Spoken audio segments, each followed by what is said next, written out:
بسم اللہ الرحمن الرحیم ومن يعمل مثقال ذرة شرا يره۔ سورۃ الزلزال۔ ارشاد باری تعالی ہے کہ جو شخص ذرہ برابر بھی برائی کرے گا وہ اسے دیکھ لے گا۔ یہ آیت گزشتہ ویلاگ کی جو میں نے آیت پڑھی تھی اس کے اندر اللہ تبارک و تعالی نے ارشاد فرمایا تھا کہ جو انسان نیکی کرے گا ذرہ برابر چھوٹی سے چھوٹی نیکی بھی ہوگی تو وہ اس کی محفوظ اور کل قیامت کے دن اس کے سامنے پیش کر دی جائے گی، وہ اسے دیکھ لے گا۔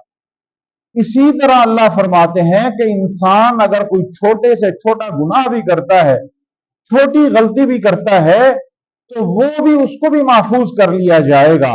کل قیامت کے دن اس کے سامنے وہ لا کر رکھ دی جائے گی۔ چھوٹی غلطی، چھوٹا گناہ، کسی کا چھپ چھپ کر دل دکھا دینا، کوئی ایسی بات کر دینا کہ دوسرے مومن بھائی کی دل آزاری ہو جائے، غیبت کر دینا، جھوٹ بول دینا، آج کل ہمارے معاشرے کے اندر عام ہو چکا ہے کہ ہم جھوٹ بولتے ہیں، اسے کوئی اہمیت ہی نہیں دیتے۔ مثلا کہ انسان آج موبائل کا دور ہے، فون کرتا ہے، بھائی کہاں پر ہو، میں آپ کی طرف آ رہا ہوں۔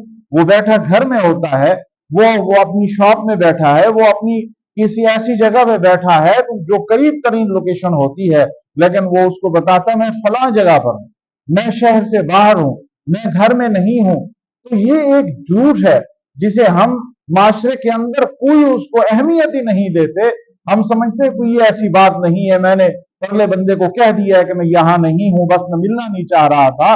تو یہ بھی ذرہ ذرہ برابر بھی کل قیامت کے دن ہمارے سامنے لا کر رکھ دیا جائے گا، جسے ہم کوئی اہمیت نہیں دے رہے، جسے ہم سوچتے ہیں یہ ایک چھوٹی سی بات ہے۔ کسی کو ہم گالی دے دیتے ہیں، ایسے ہنسی مذاق کے اندر ہم شغل میلے کے اندر دوسرے بھائی کو گالی دیتے ہیں، کوئی ایسے الفاظ بولتے ہیں جو گالی کے زمرے کے اندر آتا ہے، تکیہ کلام بنا لیتے ہیں اپنی زبان کے اندر گالی کو، تو یہ بھی گناہ ہے دوستو، جسے ہم توجہ نہیں دے رہے، جسے ہم سوچتے ہیں یہ عام معاشرہ ہے، عام سی بات ہے۔ کل قیامت کے دن یہی چھوٹی چھوٹی باتیں ہمارے سامنے لا کر رکھ دی جائیں گی۔ تو جس طرح ہماری ہر چھوٹی سے چھوٹی نیکی رب کے ہاں محفوظ اور دفتر میں لکھی جا رہی ہے، اسی طرح ہمارا چھوٹا سے چھوٹا گناہ جس کا ہمارے ذہن کے اندر، ہمارے نظریے کے اندر کوئی وقت اور مکان نہیں ہے، وہ بھی محفوظ ہے، وہ بھی لکھی جا رہی ہے۔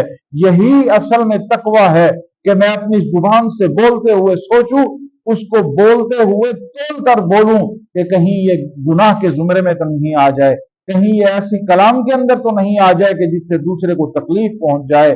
تو اس لیے ہمیں ان باتوں کا خیال کرنا ہے، ہمیں ان باتوں کی طرف توجہ کرنی ہے، توجہ کر کے اپنی زندگی کے اندر ان سب چیزوں کو ختم کرنا ہے۔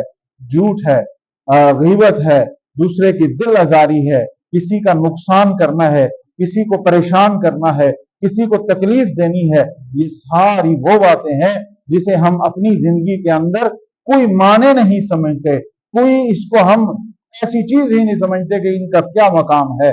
تو اللہ کے ہاں وہ سب کچھ لکھا جا رہا ہے۔ جس طرح میری نیکی لکھی جا رہی ہے خیرا یرا، اسی طرح میرا شرا یرا، میرا ہر گناہ چھوٹا سے چھوٹا وہ بھی نوٹ کیا جا رہا ہے۔